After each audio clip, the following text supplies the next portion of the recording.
नमस्कार दोस्तों, स्वागत है आपका इस यूट्यूब चैनल पे। तो इस वीडियो में हम लोग फिजिक्स के मोस्ट इंपोर्टेंट क्वेश्चन कवर करने वाले हैं। तो अगर आप किसी भी कॉम्पिटिटिव एग्जाम का प्रिपरेशन कर रहे हैं तो वीडियो लास्ट तक जरूर देखिएगा। चलिए वीडियो शुरू करते हैं। जल्दी से लाइक कर दीजिए और चैनल पर नया है तो जल्दी से चैनल को सब्सक्राइब कर लीजिए। तो क्वेश्चन कुछ आपके सामने MCQ के फॉर्मेट में होंगे। अगर आपको उसका आंसर पता होगा तो कमेंट सेक्शन में ज़रूर बताइएगा।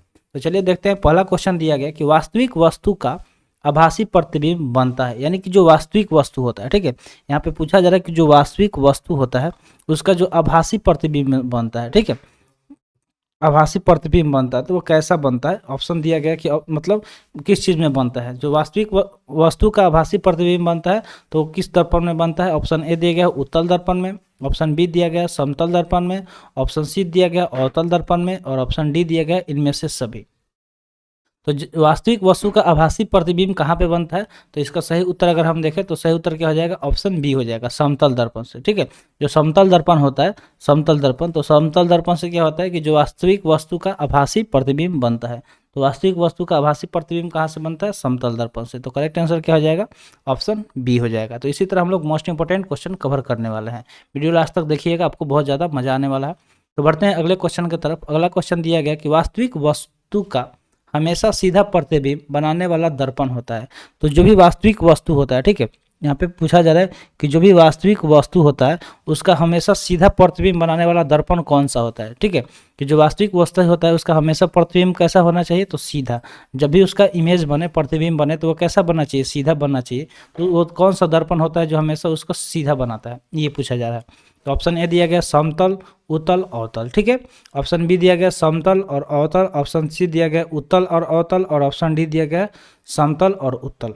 तो इसमें से सही उत्तर आपको चूज करना है कि कौन सा दर्पण है जो वास्तविक वस्तु का हमेशा सीधा प्रतिबिंब बनाता है। तो इसका सही उत्तर ऑप्शन डी हो जाएगा, जो समतल उत्तल हो जाएगा। ठीक है, समतल दर्पण और उत्तल दर्पण ये दोनों के दोनों दर्पण है। ठीक है, कौन कौन से, समतल दर्पण और उत्तल दर्पण। ठीक है, समतल दर्पण और ये उत्तल दर्पण, ये जो यहाँ पे देख पा रहे होंगे, तो ये क्या करते हैं, हमेशा वास्तविक वस्तु का हमेशा सीधा प्रतिबिंब बनाते हैं। तो ये ऐसे दर्पण है जो क्या करते हैं कि वास्तविक वस्तु का सीधा प्रतिबिंब बनाते हैं। तो उम्मीद करते हैं आपको ये समझ में आ गया होगा।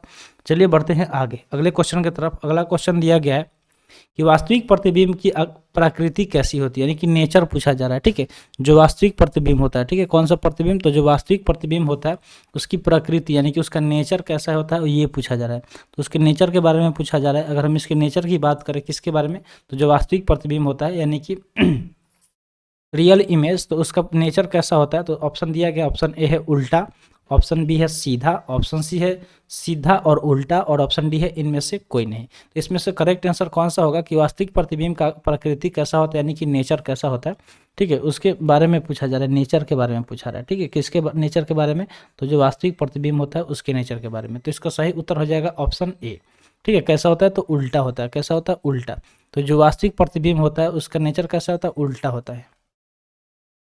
अगला सवाल दिया गया कि वस्तु से छोटा प्रतिबिंब बनाता है। तो कौन सा, मतलब दर्पण के बारे में पूछा जा रहा है, जो क्या करता है कि जो भी वस्तु होता है, जितना बड़ा वस्तु होता है उससे छोटा उसका प्रतिबिंब बनाता है।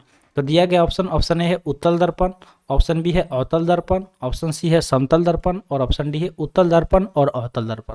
तो इनमें से कौन सा दर्पण है जो वस्तु से हमेशा छोटा प्रतिबिंब बनाता है। तो इसका सही उत्तर ऑप्शन डी हो जाएगा, उत्तल दर्पण और अवतल दर्पण। ये जो दोनों दर्पण है वो क्या करते हैं, तो वस्तु से हमेशा छोटा प्रतिबिंब बनाते हैं। ठीक है, वस्तु से हमेशा छोटा प्रतिबिंब बनाते हैं। नेक्स्ट क्वेश्चन है प्रकाश के परावर्तन के नियम के अनुसार। तो प्रकाश के परावर्तन के नियम के अनुसार पूछा जा रहा है। ठीक है, किसके अनुसार, तो जो प्रकाश के परावर्तन के नियम है यानी कि लॉ ऑफ रिफ्लेक्शन, उसको हम लोग क्या बोलते हैं, लॉ ऑफ रिफ्लेक्शन। ठीक है, लॉ ऑफ रिफ्लेक्शन के नाम से जानते हैं, इसके नाम से लॉ ऑफ रिफ्लेक्शन के नाम से जानते हैं, यानी कि प्रकाश के परावर्तन के नियम। तो उसके अनुसार पूछा जा रहा है कि आपतन कोण और परावर्तन कोण से बड़ा होता है। यानी कि इसमें दिया गया ऑप्शन ए में कि जो आपतन कोण होता है परावर्तन कोण से बड़ा होता है। ठीक है, ऑप्शन बी दिया गया कि आपतन कोण परावर्तन कोण के बराबर हो। ऑप्शन तीसरा का दिया है सी नंबर कि आपतन कोण परावर्तन कोण से छोटा है और ऑप्शन डी दिया गया कि सभी कथन सही है। तो इसमें से सही कथन हमें क्या करना है, चूज करना है कि कौन सा कथन सही दिया रहा है, किसके अनुसार। तो जो अगर हम बात करें लॉ ऑफ रिफ्लेक्शन के अनुसार, तो लॉ ऑफ रिफ्लेक्शन में क्या होता है, दो तरह के लॉ होते हैं। तो एक लॉ क्या बोलता है कि एंगल जो है आई होता है वो किसके इक्वल होता है, एंगल आर के, यानी कि जो एंगल ऑफ इंसिडेंट है यानी कि आपतन कोण, और परावर्तन कोण दोनों हमेशा क्या होते हैं, बराबर होते हैं। तो यहाँ पे तो एक कोण बड़ा और एक छोटा दिखाया गया, तो ये नहीं होगा, ये भी नहीं होगा, और ये सभी सही नहीं हो जाएगा क्योंकि ये दो यहाँ पे गलत है, तो ये कथन भी गलत हो गया। तो इसलिए हमारा करेक्ट आंसर कौन सा हो जाएगा, ऑप्शन बी वाला। ठीक है, जो आपतन कोण होता है वो परावर्तन कोण के बराबर होता है। तो यहाँ पे देख सकते हैं कि जो एंगल ऑफ इंसिडेंट है वो एंगल ऑफ रिफ्लेक्शन के बराबर होता है।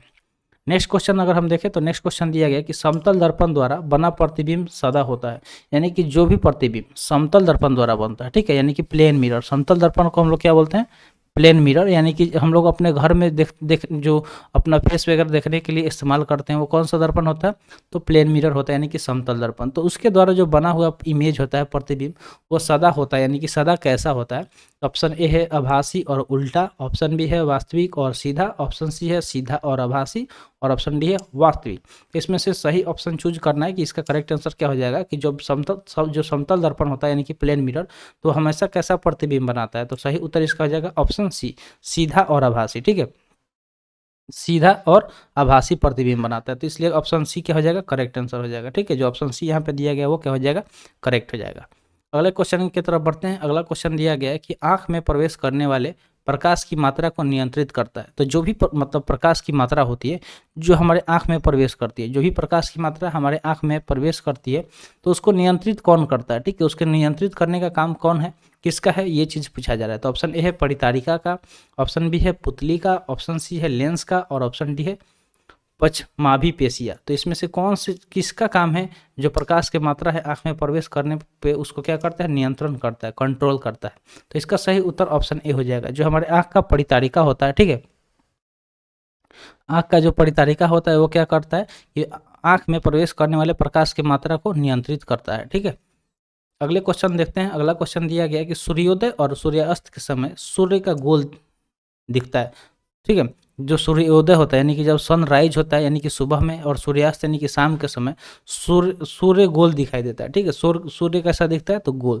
यहाँ पे दिखता देखिए द हर्षा ही हो जाएगा। ठीक है, ये थोड़ा सा इसको सुधार कर लीजिएगा, गलत टाइप हो गया। दिखता इस तरह से लिखा था हिंदी में। ठीक है, जितना मुझे हिंदी आता है उसमें दिखता इसी तरह से लिखा जाता है, अब यहाँ पे गलत हो गया। ठीक है, तो चलिए इसको मार्क कर लीजिएगा सही से। तो वही पूछा जा रहा है कि सूर्य का गोल दिखता है, क्या सूर्य का गोल दिखता है। तो ऑप्शन है गोलाकार, ऑप्शन बी है घनाकार, ऑप्शन सी है अंडाकार, और ऑप्शन डी है चपटा। तो सूर्योदय और सूर्यास्त के समय अगर सूर्य का गोल दिखता है क्या, तो चपटा इसका सही उत्तर हो जाएगा, ऑप्शन डी हो जाएगा। ठीक है, ऑप्शन डी इसका क्या हो जाएगा, करेक्ट हो जाएगा। नेक्स्ट क्वेश्चन देखते हैं। नेक्स्ट क्वेश्चन क्या दिया गया है कि यदि दर्पण में बना प्रतिबिंब हमेशा सीधा आकार में वस्तु के बराबर है तो दर्पण है। यानी कि यहाँ पे एक दर्पण के बारे में बताया गया है कुछ बात। क्या बताया गया है कि अगर उसमें जो प्रतिबिंब बनेगा, ठीक है, जो उसमें प्रतिबिंब बनेगा वो हमेशा सीधा होगा। कैसा बनेगा, हमेशा सीधा, आकार में वस्तु के बराबर, यानी कि जितना बड़ा वस्तु होगा उतना ही बराबर उसका प्रतिबिंब बनेगा। तो उस दर्पण के बारे में पूछा गया, तो वो दर्पण कौन सा होगा। चलिए ऑप्शन देखते हैं। ऑप्शन ए दिया गया है अवतल, ऑप्शन बी दिया गया है उत्तल, ऑप्शन सी दिया गया है समतल, और ऑप्शन डी दिया गया इनमें से कोई नहीं। तो जब भी अगर हम बात करेंगे कि जब जितना बड़ा वस्तु होता है उतना बराबर उसका अगर प्रतिबिंब बनता है, और वो जो प्रतिबिंब हमेशा सीधा बनता है, तो वो कौन सा दर्पण होता है, तो वो दर्पण होता है समतल, यानी कि प्लेन मिरर। प्लेन मिरर में जितना बड़ा वस्तु होगा उतना ही बड़ा उसका क्या बनेगा, प्रतिबिंब बनेगा, यानी कि इमेज बनेगा। तो इसमें हम लोग इस तरह से लिख सकते हैं, जो ऑब्जेक्ट होता है ऑब्जेक्ट के इक्वल क्या होता है, उसका इमेज बनता है। ठीक है, ऑब्जेक्ट के इक्वल उसका इमेज बनता है, कि जितना बड़ा उसका सामान होता है, वस्तु होता है, उतना ही बड़ा उसका इमेज बनता है। और उसका नेचर अगर हम बात करें तो हमेशा कैसा होगा, सीधा होगा। ठीक है, हमेशा सीधा उसका नेचर, मतलब ये चीज़ दिया गया है। आगे बढ़ते हैं नेक्स्ट क्वेश्चन की तरफ। नेक्स्ट क्वेश्चन दिया गया है कि निम्न में से कौन सा पदार्थ लेंस के लिए प्रयुक्त नहीं किया जा सकता। तो लेंस के लिए पूछा जा रहा है, यानी कि लेंस के लिए कौन सा पदार्थ का प्रयुक्त नहीं किया जा सकता है, ये चीज़ पूछा जा रहा है। तो चलिए देखते हैं। ऑप्शन ए है जल, ऑप्शन बी है मिट्टी, ऑप्शन सी है प्लास्टिक, और ऑप्शन डी है कांच। इसमें से कौन सा पदार्थ है, पदार्थ के बारे में पूछा जा रहा है कि जिसका प्रयोग लेंस के लिए नहीं किया जा सकता है। तो अगर इसका सही उत्तर देखें तो सही उत्तर क्या हो जाएगा, ऑप्शन बी हो जाएगा, मिट्टी। ठीक है, मिट्टी का प्रयोग करके हम लोग लेंस नहीं बना सकते हैं, लेकिन जल लेंस का काम कर सकता है, प्लास्टिक भी लेंस का काम कर सकता है, और कांच भी लेंस का काम कर सकता है। तो सही उत्तर क्या हो जाएगा, मिट्टी, जिसका हम लोग लेंस बनाने के यूज नहीं कर सकते हैं। ठीक है, तो यही आंसर क्या हो जाएगा, सही हो जाएगा। आगे बढ़ते हैं अगले सवाल की तरफ। अगला सवाल है उत्तल लेंस की क्षमता होती है। तो जो उत्तल लेंस होते हैं उसके क्षमता के बारे में पूछा जा रहा है। ठीक है, उसके क्षमता के बारे में पूछा जा रहा है कि उसका क्षमता होता है तो ऑप्शन ए है ऋणात्मक, यानी कि ऋणात्मक मतलब क्या होता है, निगेटिव। ऑप्शन बी है धनात्मक, यानी कि पॉजिटिव। ऑप्शन सी है शून्य, यानी कि जीरो। और ऑप्शन डी है अन्य, यानी कि अदर्स। ठीक है, अदर्स। तो ये इसमें से पूछा जा रहा है कि जो उत्तल लेंस होता है उसका क्षमता कैसा होता है। तो उत्तल लेंस की बात करें तो उसका क्षमता कैसा होता है, धनात्मक, यानी कि पॉजिटिव। ठीक है, इसका जो पावर होता है, ठीक है, पावर के बारे में पूछा जा रहा है कि पॉजिटिव। तो जिसका आपको अगर मान लीजिए कि किसी का चश्मा है, कोई आपका दोस्त है, ठीक है, मान लीजिए कि वो चश्मा बनवाया, इस तरह से मान लीजिए कि उसका वो चश्मा हो गया। तो ये मान लीजिए कि उसका चश्मा है, उससे आपने पूछा कि भाई तुम्हारा पावर कितना है, चश्मे का पावर क्या है। तो अगर वो बोलता है कि +2 है, ठीक है, +2 है, यानी कि वो कौन सा लेंस हो गया, उत्तल लेंस हो गया। ठीक है, उत्तल लेंस हो गया। जब भी वो उत्तल लेंस हो गया, जब भी पावर को प्लस में बोलेगा तो उत्तल लेंस, और माइनस में अगर बोला तो माइनस में बोला तो क्या हो जाएगा, अवतल लेंस। क्या हो जाएगा, अवतल लेंस। ठीक है, अवतल लेंस हो जाएगा। तो उम्मीद करते हैं आपको ये चीज़ समझ में आ गया होगा। बढ़ते हैं अगले सवाल की तरफ। अगला सवाल दिया गया कि लेंस की क्षमता, जो लेंस होता है, ठीक है, जो लेंस जिसका जो चश्मा में लेंस लगा रहता है या फिर आँख में लेंस लगता है, तो उसका जो क्षमता होता है, तो उसका एसआई मात्रक क्या होता है, उसके एसआई मात्रक के बारे में पूछा जा रहा है कि उसकी क्षमता का एसआई मात्रक क्या होता है। तो ऑप्शन ए है मीटर, ऑप्शन बी है मीटर स्क्वायर, ऑप्शन सी है डायोप्टर, और ऑप्शन डी है अन्य। तो मीटर तो हमेशा क्या होता है, किसी भी चीज़ का लेंथ, ठीक है, लेंथ नापने के लिए, न कि लेंस। लेंथ मतलब क्या होता है, किसी चीज़ का लंबाई नापने के लिए मीटर का प्रयोग किया जाता है। मीटर स्क्वायर, ठीक है, यहाँ पे ऊपर होगा 2। तो मीटर स्क्वायर की बात करें तो ये एरिया यानी कि क्या होता है, क्षेत्रफल। जब भी किसी चीज़ का क्षेत्रफल निकालना हो तो हम लोग मीटर स्क्वायर का प्रयोग करते हैं। अन्य तो होगा नहीं, इसमें से ये भी नहीं होगा, यही भी नहीं होगा। तो सही उत्तर क्या हो जाएगा, ऑप्शन सी डायोप्टर। ठीक है, जो डायोप्टर होता है ये क्या होता है, ऐसा यूनिट होता है कि इसका पावर का, ठीक है, पावर यानी क्या होता है, तो लेंस का जो क्षमता होता है, ठीक है, लेंस का जो पावर होता है, क्षमता होता है, ये उसका ऐसा यूनिट होता है, डायोप्टर। आगे बढ़ते हैं। अगला सवाल दिया गया है कि पानी से भरी बाल्टी की गहराई कम दिखती है, इसका कारण है। तो पानी से अगर मान लीजिए कि एक बकेट है, एक मान लीजिए कि इस तरह से बकेट है, ठीक है, बाल्टी है। तो इसमें अगर पानी भरा हो गया है, पूरा पानी भरा हुआ है, तो अगर उसमें हम देखेंगे ना, ऊपर से यहाँ से देखेंगे, मान लीजिए अपने आँख से इस तरह से अगर हम इसको देखेंगे, तो यहाँ पे जब देखेंगे तो इसका जो गहराई है वो लगेगा कि गहराई इतना ही गहरा है, गहराई कम दिखता है। तो ऐसा क्यों होता है, इसका कारण क्या है। तो ऑप्शन ए है पूर्ण आंतरिक परावर्तन, ऑप्शन बी है अपवर्तन, ऑप्शन सी है परावर्तन, और ऑप्शन डी है इनमें से कोई नहीं। तो इसमें से क्या कारण हो सकता है कि जिसकी वजह से जो गहराई है कम दिखता है। तो इसका सही उत्तर हो जाएगा ऑप्शन बी, अपवर्तन। ठीक है, क्या हो जाएगा, अपवर्तन। अपवर्तन को इंग्लिश में क्या बोलते हैं, रिफ्रैक्शन बोलते हैं। क्या बोलते हैं, रिफ्रैक्शन। ठीक है, REFRACTION, यानी कि रिफ्रैक्शन ऑफ लाइट है। इसका मेन वजह क्या है, रिफ्रैक्शन। परावर्तन को क्या बोलते हैं, रिफ्लेक्शन। ठीक है, रिफ्लेक्शन और रिफ्रैक्शन में क्या अंतर होता है, ये चीज़ अगर आप पढ़े होंगे क्लास 8 में भी तो बताया गया है, क्लास 10th में भी बताया गया है। ठीक है, इसको बोलते हैं total internal reflection, TIR, total internal reflection English में बोलते हैं। तो करेक्ट आंसर अपवर्तन हो गया, यानी कि रिफ्रैक्शन की वजह से। ठीक है, नेक्स्ट दिया गया कि पानी में डाली हुई छड़ी टेढ़ दिखती है, इसका कारण क्या है।